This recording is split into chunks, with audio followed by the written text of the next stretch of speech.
Hey mes Phoenixous, c'est le Phoenix, en chien rien plus. Aujourd'hui, instant lecture avec Lilyman, le tome 1 des éditions Kyun. Alors, qu'est-ce qui s'est passé dedans? Alors, déjà, le speech de départ. Au niveau du speech de départ, on va suivre un petit garçon qui s'appelle Nito. Très vite, on comprend qu'il a été élevé et conçu dans une espèce d'orphelinat.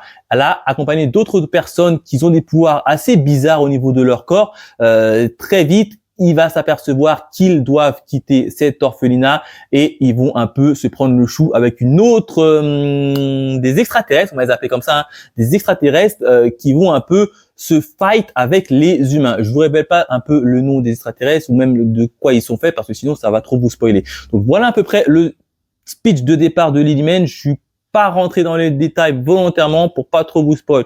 Qu'est-ce que j'en ai pensé? Eh ben ma foi, le premier tome, il est plutôt bon parce que très vite, il y a des gens qui meurent directement dans le premier tome et on s'attache très facilement aux personnes qui vont mourir. Donc tu vois, ça a quand même mis en place une petite histoire assez intéressante, assez intrigante. Alors il y a juste un petit fait qui est assez bizarre puisque on nous dit comme quoi les humains ils sont capables d'utiliser les fameux pouvoirs des extraterrestres en question, sauf qu'ils nous disent pas comment ça se fait qu'ils peuvent utiliser ce pouvoir. Donc là, j'espère que ce point-là quand même sera quand même développé dans les tomes suivants, mais en tout cas pour le premier tome, ça m'a l'air prometteur, ça m'a l'air cool. Tu vois, le petit garçon, il est cheaté de base, il va être cheaté de base, mais pour l'instant, on le garde quand même sous la main. Et à la fin de ce premier tome, il s'est passé un truc phénoménal qui me donne franchement envie de lire le tome 2. En tout cas, c'est vachement cool niveau graphique, c'est assez sombre, c'est assez bien fait. Il y a rien à dire, il y a une histoire derrière, mais quand même, c'est assez gore.